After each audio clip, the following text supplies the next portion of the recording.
Merci beaucoup. J'ai eu mal au bras parce qu'au premier panel, j'ai levé la main pendant 10 minutes. Mais ce n'est pas grave. Je voudrais remercier d'abord Nyouma Sissoko qui m'a permis de connaître M. Keïta. Je suis Pape Bakary Sissoko, je suis philosophe et universitaire.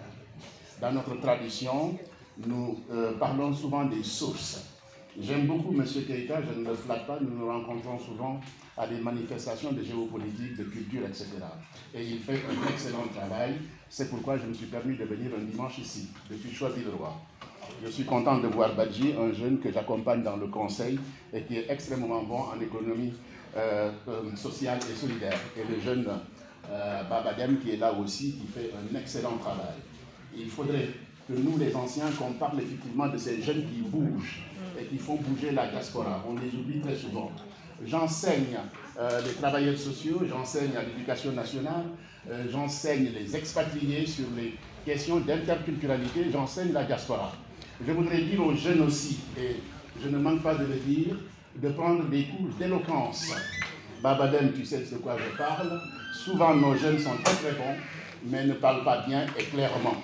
Et quand on est dans la diaspora, le langage est extrêmement important. Soit on parle soninké, soit on parle français, ou bien wolof. Non, vous avez bien compris ce que je veux dire.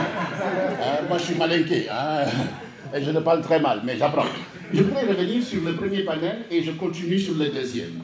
L'Afrique ne peut pas réussir si nous ne pensons pas la mentalité. Vous l'avez bien dit, mais de façon un peu biaisée. Le premier panel l'a dit. Nous avons un sérieux problème avec la mentalité. Monsieur Badji en a parlé. Si nous ne formons pas le citoyen nouveau, nous n'y arriverons pas. Combien de jeunes vont en Afrique et échouent? Il y a 90% qui échouent, 10% qui réussissent. Il y a une chanson de Forestier qui dit « être né quelque part ». Si vous avez des parents qui sont bien installés, vous réussissez. Si vous avez des parents pauvres, vous ne réussissez pas. Parce qu'on vous met les bâtons dans les roues partout. Badji l'a très très bien dit. Combien de jeunes rentrent au pays, rentrent en France parce qu'ils sont déçus. Au Sénégal, on avait un guichet unique. En 24 heures, on crée quelque chose. Les lenteurs administratives.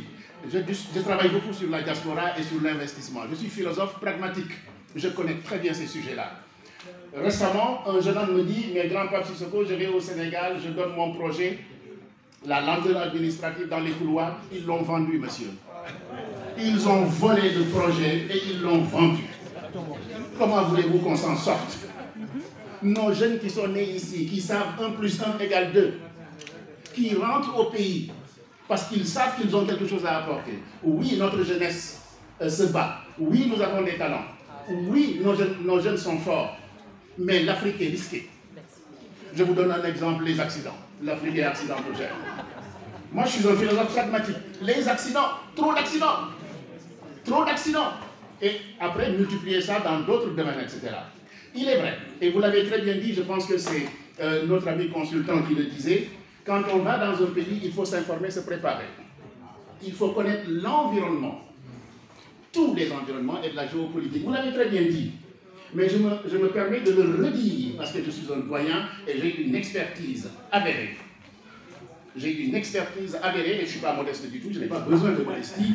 Et vous avez dit, mademoiselle éducatrice spécialisée, les doyens doivent parler aux jeunes. Pour autant, les jeunes doivent écouter les doyens. On doit s'écouter. Donc, il faut qu'on travaille ensemble.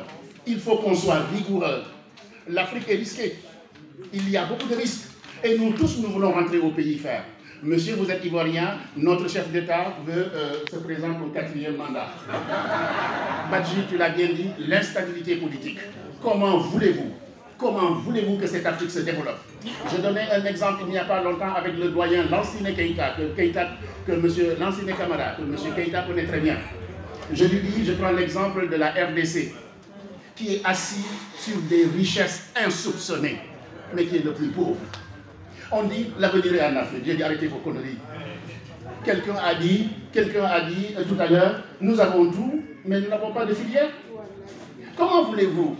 Le Gabon a initié quelque chose avec le bois. Tout se prépare et se fait au Gabon. Et vous maîtrisez les choses.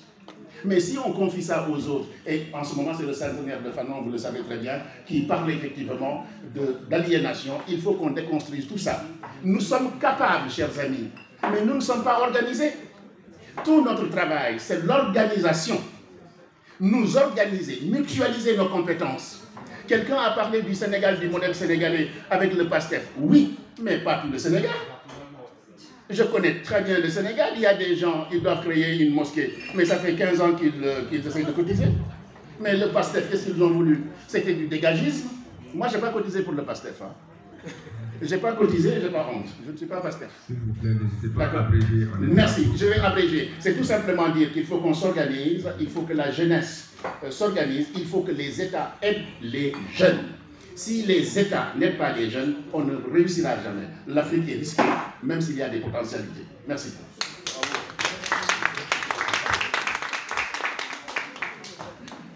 Une autre question dans le public?